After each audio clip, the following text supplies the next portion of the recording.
Yeah, today we got a special guest on the show. We got JP, got Kyle, we got Faith, and I'm very excited to have them on the show today. And we're gonna go talk. These guys here, they sound amazing. They play a lot of shows. They are doing it. They love music. Music's run through their bones, and this is kind of this is their calling. They're doing what they feel that they are called to do, and I love it. Hey everybody, Faith Jackson, and I am really excited. I am actually at the, I'm going to say the workshop of Outlaw Drums today. These guys have been helping me out, and if you haven't seen their drums before, then you need to check them out. There's a few of them behind me. Today we got an amazing guest on, a really dear friend of mine. Me and Faith, we've known each other for a while. A minute. Why is it that every time we get together it starts raining? I don't. You know what? That True was crazy. story. You know, Booger Bottom calls. We have a joke running at Booger Bottom at Lake Blackshear that every time I play there, it rains. Oh. So now all the farmers in that area, they're like, "Hey, can you call Faith? We've had dry weather for a while. We need it to rain." So I don't know what it is about me in South Georgia and rain. It rained like cats and dogs when we did the video. So it has been amazing, and you have a fan base, a huge fan base. I didn't realize it, but oh my gosh, people love you. Oh, well, I love them. You know what, Mike, I'll be honest with you. I started doing this when I was 22. And I first set out doing this simply because I was going through a really hard time. If you read my bio, my marriage wasn't going great. My kids were super young. I had lost one baby, was carrying another one, carried that child to about pretty close to 8 months. And I lost that baby, and it kind of took me over the deep end. I was at a point in my life where nothing at that point other than my kids made me feel too great. And I went out one night, and it was karaoke. It was karaoke. And I got up and sang, and just the response that I got from the crowd in a small karaoke room honestly opened up a part of me that I had lost. And so I set out doing it initially to make myself feel better. Then as I continued to do it, I realized it was something that I didn't want to lose again. So I literally came home one day and told my husband at the time, I was like, in 2 weeks, I'm moving to Georgia. I found a producer in Nashville. He's listened to me. He thinks that I have a shot at making this, but I need to build a fan base, which means I need to go back home. So I moved from Colorado back to Georgia and started my band here in Georgia and built a fan base pretty quickly, which was really exciting for me. But being a mom, having 2 kids, I moved here without my husband at the time, and I got criticism from some other moms telling me that I wasn't setting a great example for my kids because music was not a career, that they needed to see me doing something more with myself, which anybody who knows me knows that I'm the kind of person, if you tell me I can't, I'm absolutely going to, and I'm going to prove a point. So I looked at my kids one day and I said, they're telling me I can't. I'm going to do this, and I'm not going to quit to show you that you can, and that no matter what you want to do in life, as long as you keep at it and you keep doing it and you love what you're doing, anything you want to do is possible. Everybody has different levels of what they consider to be successful. I personally, guys, I've had people tell me, well, when are you going to get your big break and you're going to be with a big label and be successful? And I kind of respond to that, well, depends on what your level of success is, because Success. Right, and I think everybody's definition of success is individual. My definition of success is that I end up divorcing my husband. My 2 kids are now successful people on their own and living in Colorado, raising their own families. One's getting ready to go to college. One had already been in college. All the while I was mom and I was single. And so to me, that's a level of success that if I was able to maintain doing what I love, especially on a musician's pay, because anybody who's listening that's a musician, it's not an easy life at all. So, but I think like when you're talking about success, it really just comes down to happiness. Yeah, absolutely. If you're happy, then you're successful. Absolutely. Hey, fact. Yeah. All day long. Yeah. All day. Yeah. So how did y'all 2 meet? Oh, Faith and I met a long time ago. We just celebrated our 5-year friendiversary. Yeah. So this past weekend. Yeah, actually, this past July weekend. 2nd. Yeah. So we met each other.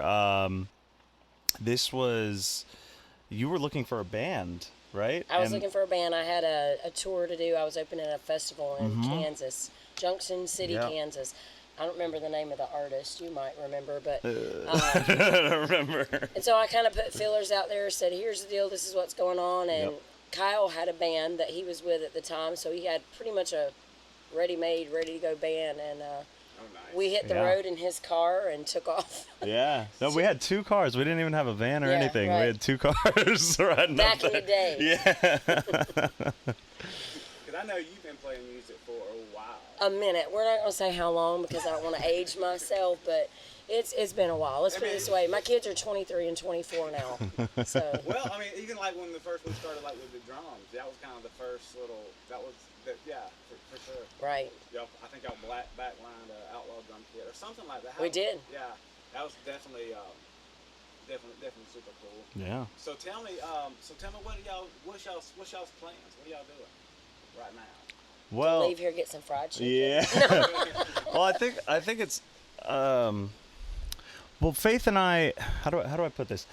Faith has her plans and her trajectory, and now we work together, playing together not as often as we used to. It's kind of when we want to. Yeah. We play. Kyle was playing for me quite a bit, and he had several people in his life encourage him to be his own artist and start his own music, which I'm so excited. You were one of those people. Thank you. She was literally one of those people telling me, she heard me sing and she goes, "Why aren't you fronting?" And I said, "Because I'm scared." She was one of the people that encouraged me to do that. So he has actually his own brand and his own music that he's putting out, and of course I have mine, but now we get to just play together for fun when we want to. And it's nice, yeah. That's kind of what makes it, isn't it? Yeah. Because you ain't got to push it. I think music flows so naturally when you don't push it. It is. Right? It's one of those things where, like, because it's not, I'll always be passionate about drumming. Always. As long as I live, it will be one of my biggest passions. But because it's not my primary goal and my primary focus anymore, when I can go out, or when I have the time to go out, I can be choosy and go, I only want to play with my friends. I only want to play with who I like. Faith is one of those people who she goes, I will text her if I see that she's looking for an art or a band or something. I'll be like, well, I'm free. Let's go have some fun. Let's go jam. Or it's me calling him going, "Hey, Kyle, so this guy backed out on me in the last minute, and I need you to save my rear end again." That's usually how it is. Yeah, it's so much fun to get to play with you. You too. It's always a blast. So Faith, tell me about Jesus and Jones. So, Rick called me, gosh, it's been years ago. He called me, and I was looking for some material for a new album. And I kind of shared with him when we were at one of the bars downtown in Nashville one night, kind of what I was looking for. And I mentioned to him that you hear songs about Waylon, you hear songs about Willie, you hear songs about all these different artists in Nashville, but rarely do you hear a song about George Jones? Yeah. And he said, well, I got one. I said, well, God, I'd love to hear it. So he sent me the demo. And actually, I believe it was Mindy Campbell that was singing the demo, which is Craig Campbell's wife. And it sounded amazing. I immediately fell in love with the song. And I called him and I said, hey, Rick, I want to record this. He said, well, we got a problem. He said, one of the major labels has put a hold on it. So I can't do anything with it until they decide what they want to do with it. Fast forward a few years, George had passed away, and he said, well, I got good news. And I said, well, what's that?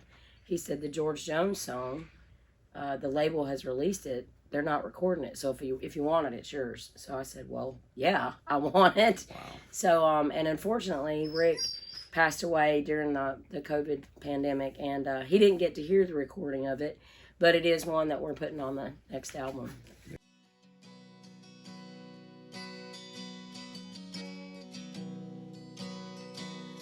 One made wine, the other one drank it. One spoke the gospel, the the other one sang it. One gave salvation, the other one needed. One was faithful, the other one cheated. Amazing grace in his sweet sound. I was raised and live by it now. From the cross to a field of stone. Well, I thank God for Jesus and Jones. One healed hearts, the other one souls. One gave life, the other broke a mold. Either one can bring you to your knees. Call one the possum, other one a king. Amazing grace in his sweet sound. I was raised and live by it now. From the cross to a field of stone. I thank God for Jesus and Jones.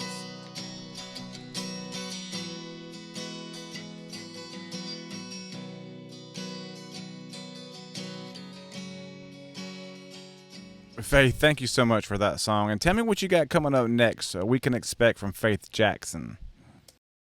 I am living in Nashville full time, and I've spent a little less time on the road and a lot more time in town so that I can network with people, right? My next plan is the big push for I'm finally going to put out an album that's not produced by someone who doesn't understand my artist direction so that I can actually have a hands-on experience in producing, co-producing, and writing. It's going to be all original music, nothing that I've gone out and purchased from other writers. My hand will be right in the middle of the pot writing. So the next album that I put out will be lyrically written or co-written by me. And I'm hoping to have that out soon. If not by the fall, hopefully maybe at the beginning of the year. So doing a lot of co-writing, a lot of networking in Nashville. Doing a lot of touring. I've got some pretty big festivals coming up like Angel City Bike Rally that we're doing in October. We have plans to be at Biketoberfest. Also with Kyle, trying to plan a West Coast tour where we'll go out to South Dakota and those areas out there. And one of the things I'm really excited about is I'm actually coming out with my own hat brand. I'm doing custom hats. Yeah. So nice. They're cool, dude. Yeah. They're cool. Yeah. I'm excited to see that. How many albums do you have? Total that I've actually put out, 2. 2 albums. But they're 2 full albums. Can people listen to this? They can go to Amazon, Spotify, CD Baby, any of that, YouTube, any of that, any of those places like that. Very cool. Very cool. So, what do y'all think about music?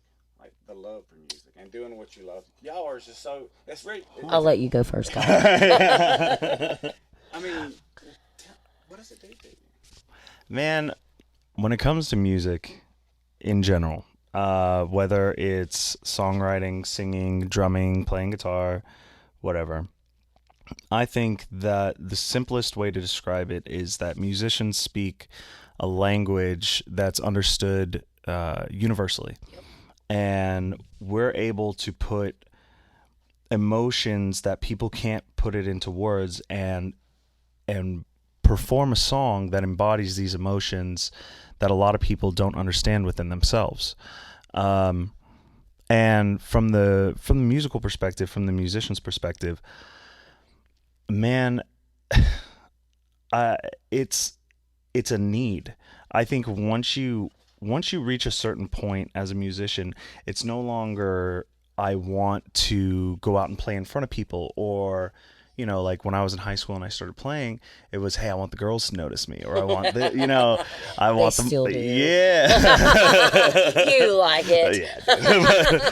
But it became less of less of seeking approval from those around me and more of a need for myself and a way to help others. I've always said, like how music is a universal language. It doesn't matter, even if someone doesn't understand the lyrics because of a difference in languages, they can still feel the emotion from the music.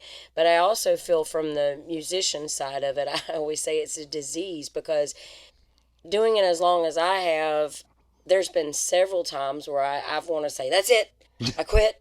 I'm tired of this. I'm over it. I mean, 2 days later, you're going, where's the next show? Yeah, exactly. Even in my current relationship, I've had plenty of times, and bless him, he's had plenty of times that he's had to deal with it. I walk in the door and I slam the door and I'm like, you know what? I'm so done with this. I'm over it. I think I heard you say that last week. Yes, absolutely. On the phone with me going, I'm so sick of this. I think I'm done. And I was like, no, you're not. But it's a disease. You try to walk away from it and you can't get away. You're addicted. I think if it's in your blood to be a musician, there's absolutely no way you can walk away from it until you just expire, and that's the only choice you have. Yeah. Because over the, I'm gonna say 20 plus years that I've been doing it, I've had plenty of times where I've looked up at the sky and said, God, okay, I don't know how I'm paying my truck payment.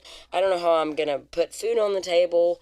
So I'm just going to go get a regular job. And then God says, yeah, well, I'm not going to open that door for you, though, because you've got to go through this one. So you just maintain and keep going, because even if I did try to walk away from it, I wouldn't be happy. Yeah, I think that's the biggest thing. You're never happy. I've worked other jobs where I made a lot of money. And I was miserable.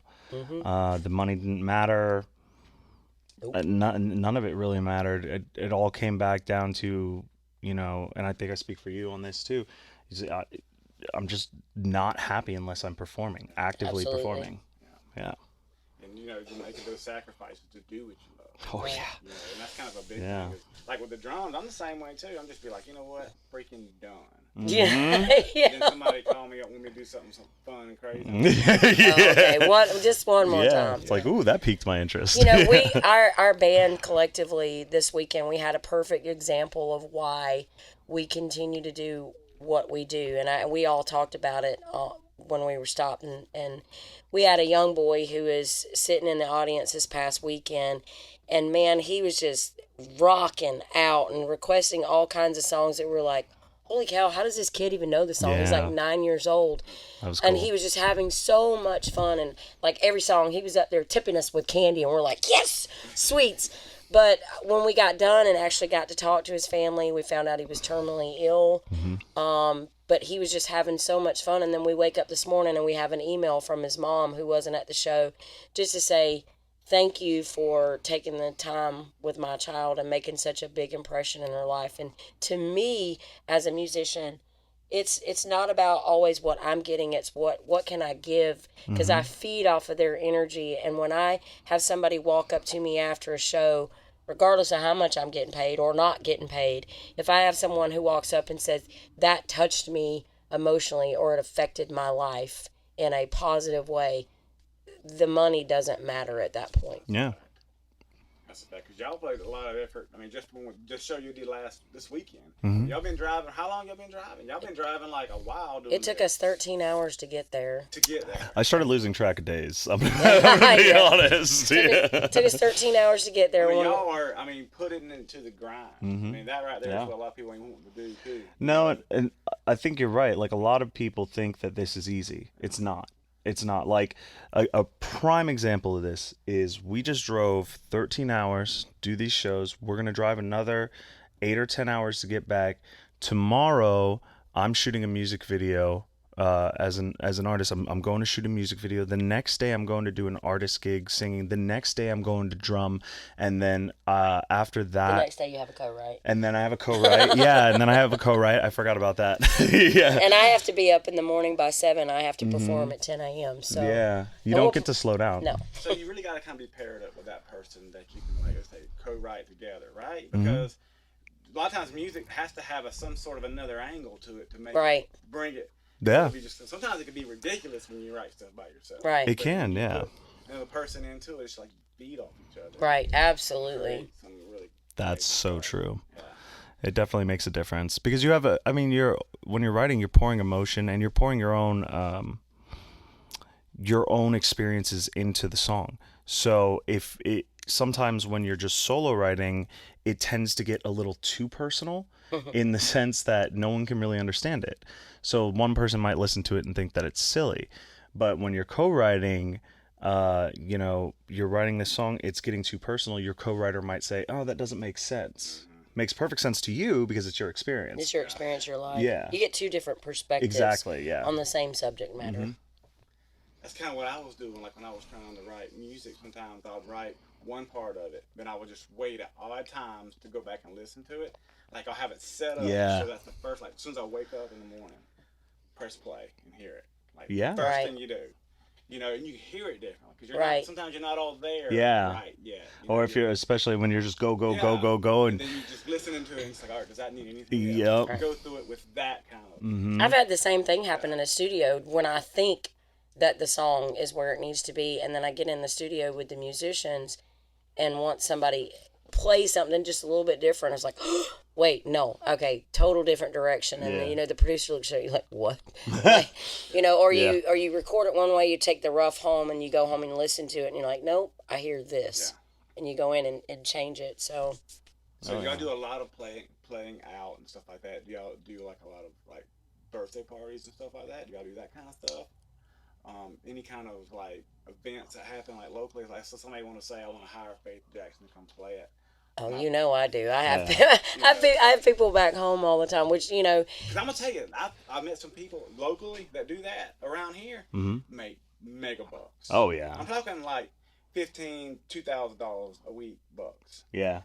In different seasons. Those private events, you can make a lot of money. Yeah, the private events. The thing for me about private events is I have to step away sometimes when I'm trying to do the booking on that because I get too personal with people and I'm like, oh man, I don't. But I have to kind of step away and go, wait, this is my career. This is what I'm doing. I had one person one time who called me and he's from back home in Georgia, and he's like, well, yeah, but we're friends. And I'm like, yeah, I understand that, but you're also a plumber. You want to come to my house in Nashville and fix my plumbing for me for free? Because I don't think you're going to do that, Yeah. And this is what I do for a living. So, I can give you a break. We're friends. I'm going to give you the friend discount. But yeah. But no, I love doing private events, and I'll tell you why. It's because that's when you actually get to be one-on-one with the people that are keeping you alive. It's keeping your music alive and your career alive. And I tried to learn that quick. Yeah. I generally speaking, like if I'm drumming for somebody, like if I'm going out to play for Faith, I'll play anywhere. When I'm going out as Trujillo, as the artist, I do have to be a little bit more reserved with private events because of the subject matter that I touch on. So it's because I definitely like, my music, it gets pretty, I don't know, how would you describe it? Well, I would say the thing that I like about Kyle as an artist is nothing is off limits for discussion. That's true. Yeah. That is true. He can write about any subject matter, and he's going to write it from the perspective of how he feels about it, and some people might like it, some people might not. And so sometimes on public events, you got to be kind of wary. I don't want to be like yelling out the crazy lyrics that I have in my songs, and then you see like an 8-year-old right in front of you, and you're like, whoops. Yeah. So you are a drummer and you're a songwriter, musician, singer. What else do you do, man? Yeah, man. Well, so as a drummer, I still go out and I perform with other artists. That has been fewer, it's not as often as it used to be. I'm a session drummer in Nashville, but primarily I'm a songwriter and an artist. Most of my career at this point is spent singing, writing. When I'm not doing that, if I'm drumming, 90% of the time it's studio work. And it's very interesting to go from being a player and purely a player to being an artist, because I have the luxury of being able to see from two different perspectives. I can Absolutely. So like I can understand what my musicians feel like because I was them. Yeah. And then I can also understand what the artist feels like because it's crazy how that will make you so much of a better drummer when you start. Oh my God! And then you go back to the drums, and it simplifies your playing. It really does. So I'm already a really busy drummer. So when I went to being an artist and then also doing session work, I noticed that I matured as a drummer in the sense that when I was doing session work, it was learning that I needed the song to sound a certain way as an artist. I realized as a drummer, I need to simplify. It's not about making myself look good. It's about making this song sound perfect. Mm-hmm. Absolutely. Yeah, and that might only require, sometimes that's hard for me. Like, because I can say that since when I get on the guitar, sometimes I want just a simple style of drumming. Yeah. When I'm on the drums, I'm like, let's play something. Yeah, you're like. But here lately, like when I get on the drums, I'm like too cautious now because I know how I like. Yeah. Then you got the artist standing in front of you, turn around, giving you the evil eye, like, what are you doing back there? That's another reason though that I like playing with you, because I'm just over there like, I'm like, and Faith's turning around like rock and roll. I try to be easygoing. Yeah, dude. I try to. Anyway. I do lose it occasionally. But yeah, no, it's cool, man. Yeah, I can definitely see that. So you've got to play some cool hi-hats. Yes. Tell me about these bad boys. Oh, these are the ones that. JoJo Mayer. Yeah. So first off, can you zoom in so they can see that? I want them to see how thick that is. JoJo Mayer he's a bad boy drummer. Oh yeah, he is. These things this is the bottom hi-hat. I was shocked at how thick it was, how much of a chunky little click it got. I was really surprised at the tone too. So these had a much darker tone than I'm used to. I usually use real bright cymbals.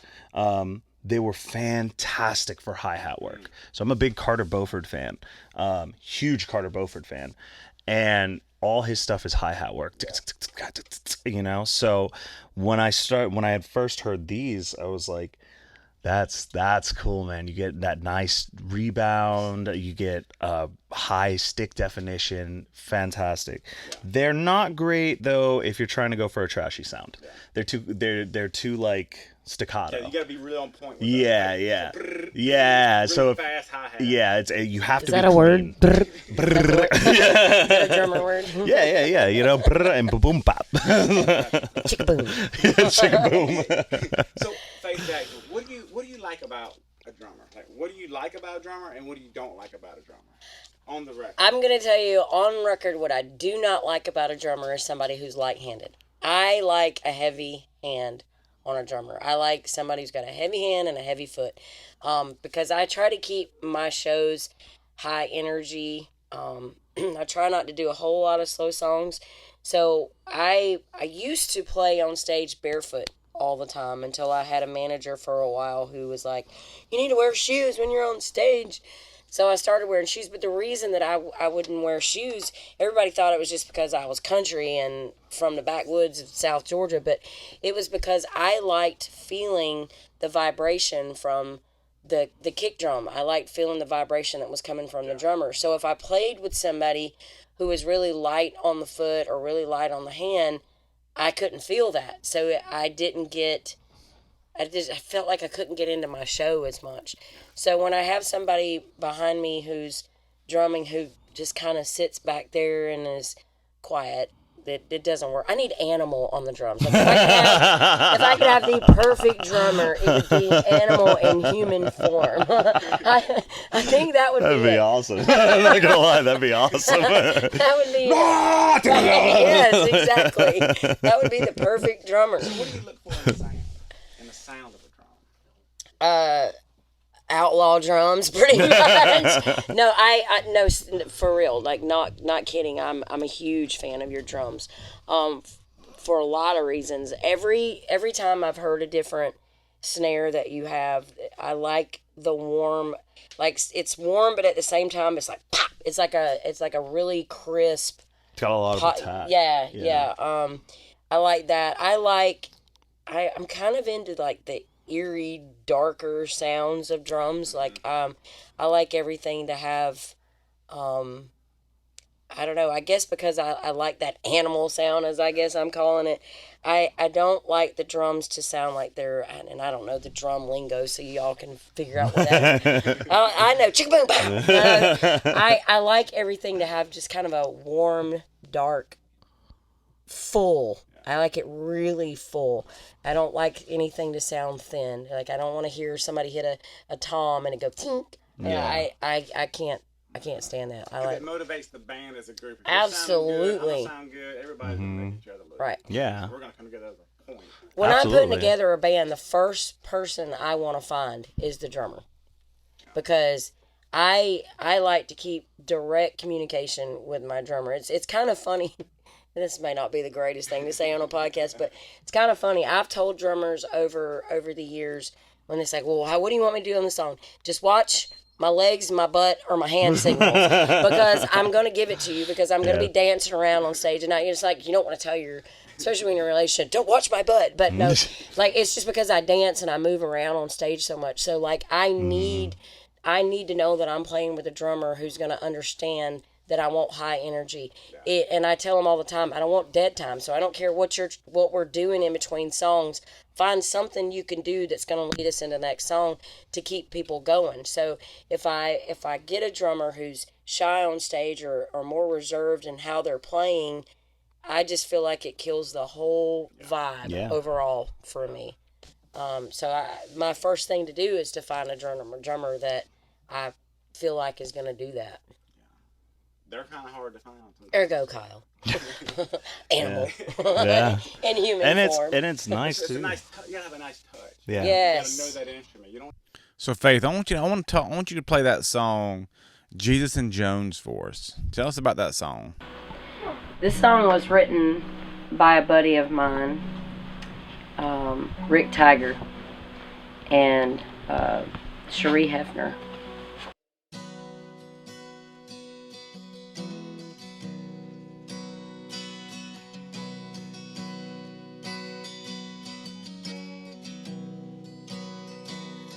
One made wine, the other one drank it.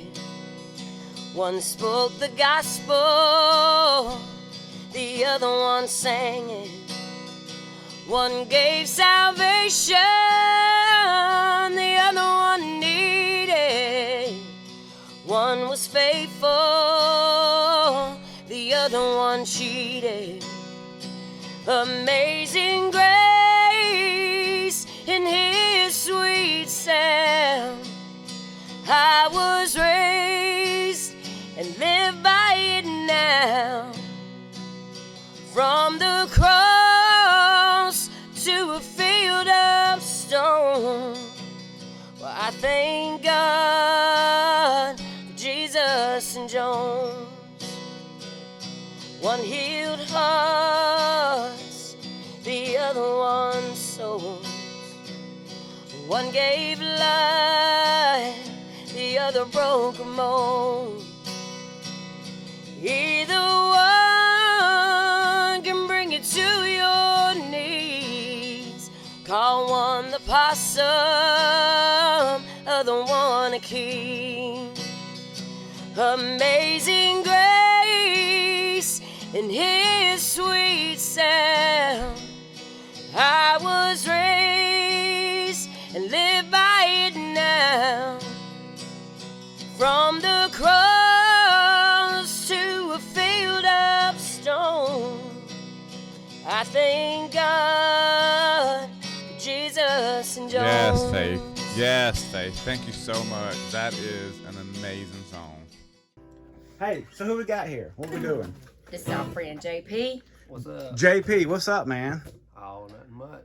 They just asked me to go play a few shows in Florida. I said, let's go. Hey, music runs in your veins too, huh? It does. My whole family. mostly plays music, so. Oh my gosh, everybody. I Yeah. I love it, man. It's, There go disease. It's contagious and apparently genetic as It well. does, yeah. What kind of song you got on your mind? I think we're gonna do a little Simple Man. Okay. Little Yeah. Skynyrd. Yes.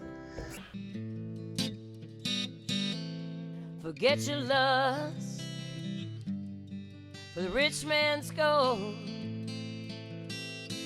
All that you need is in your soul. And you can do this, oh baby, if you try. All that I want from you, my son, is to be satisfied. And baby, be a simple kind of mind. Won't be something you love and understand. Baby, be a simple kind of mind. Oh, won't you do this on me, son, if you can?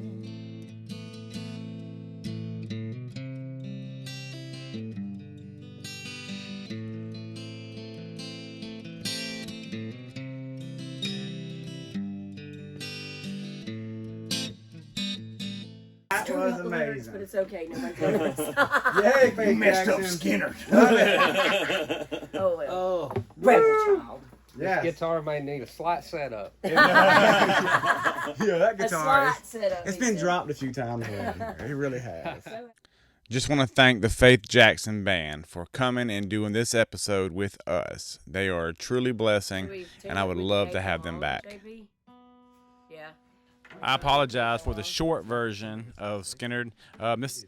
This episode had an audio issue, but the only problem is one of my guitars, the intonation wasn't set quite right, and no matter what we did, it still sounded kind of a little bit out. I apologize, and we're going to try to do better next time. But yes, if you want to check out anything with Faith Jackson, their links will be in the description with Kyle. And yeah, follow these guys. These guys have a heart and a passion for music.